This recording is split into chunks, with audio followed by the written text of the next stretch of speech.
কোনো দল নিবন্ধন যখন পায় আমাদের যে নির্ধারিত প্রতীকের তালিকা আছে ওখান থেকে একটা নিতে হয়। তো ওই যে এনসিবির প্রতীকের কথা বলছেন, এনসিবির প্রতীকের কথা বলছেন, এটা যেহেতু আমাদের নির্ধারিত তালিকায় নাই, এই জন্য আমরা এটা দিতে পারি নাই।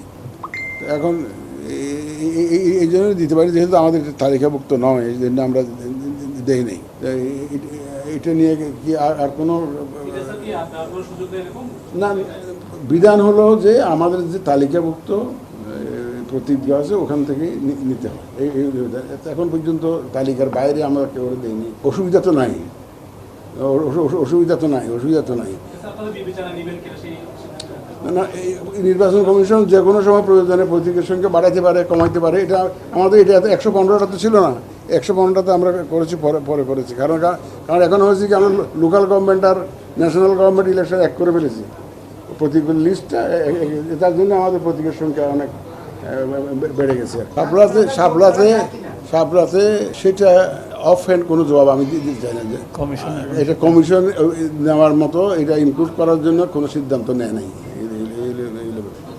আমরা এই নির্বাচনে নাম্বার 1 হচ্ছে যে এটাকে অংশগ্রহণমূলক একটা নির্বাচন করতে চাই আমরা, যাতে নারী পুরুষ নির্বিশেষে সবাই যাতে সুন্দর পরিবেশে নিজের ভোটটা, উন্মুক্ত পরিবেশে নিজের পছন্দ মোতাবেক যাতে ভোটটা দিতে পারে, সেরকম একটা পরিবেশ আমরা সৃষ্টি করতে চাই।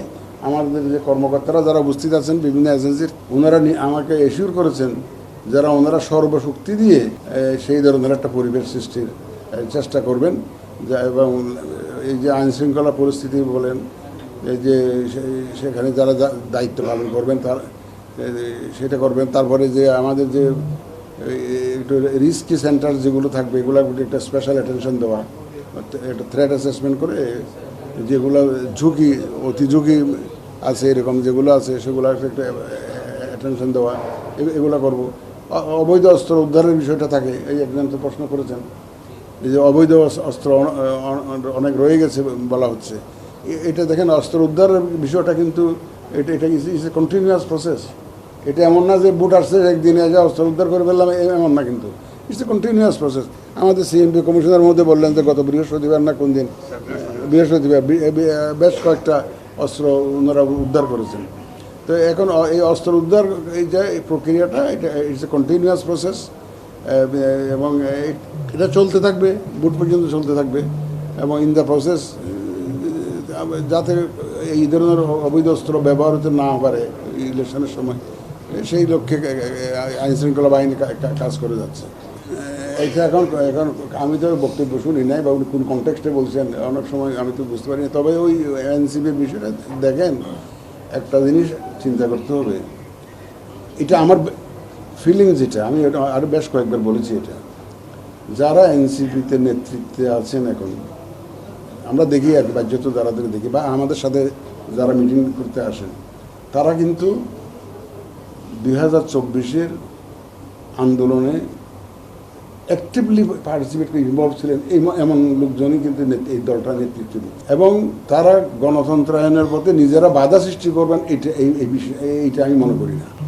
আমি তাদেরকে দেশপ্রেমিক এবং অতিমাত কোনো অংশেই তাদেরকে কম দেশপ্রেমিক আমি ভাবতে চাই না। তাইলে তারা এরকম জান দেওয়ার জন্য রাস্তায় নামতেন না, তাই না? এই যারা নেতৃত্ব দিচ্ছে এনসিপিতে, তারা অনেক জীবনের ঝুঁকি নিয়ে এই আন্দোলন, এই অভ্যুত্থানে তারা যোগদান করেছিল, অ্যাক্টিভলি ইনভলভ হয়েছিল।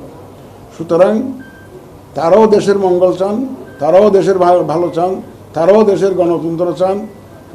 আমার বিশ্বাস, এবং যাতে গণতন্ত্রের উত্তরণটা যাতে সুন্দর হয়, সুষ্ঠু হয়, এটা সেই একটা পরিবেশে ওনারা সম্মতি দিবেন।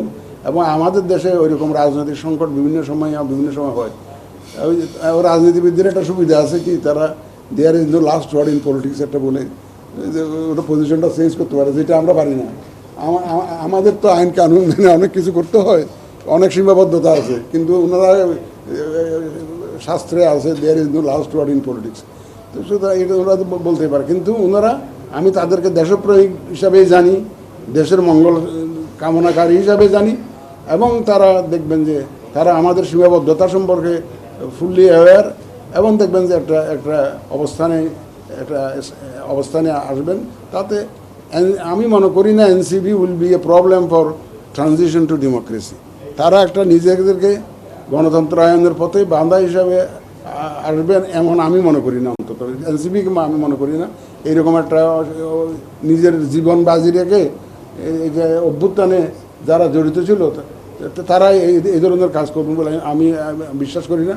সুতরাং একটা পজিশন আসবে, দেখবেন আপনারা ইনশাল্লাহ, এবং সবাই দেখবেন যে সুন্দর একটা সুষ্ঠু নির্বাচনে অংশগ্রহণ করবেন আপনারা।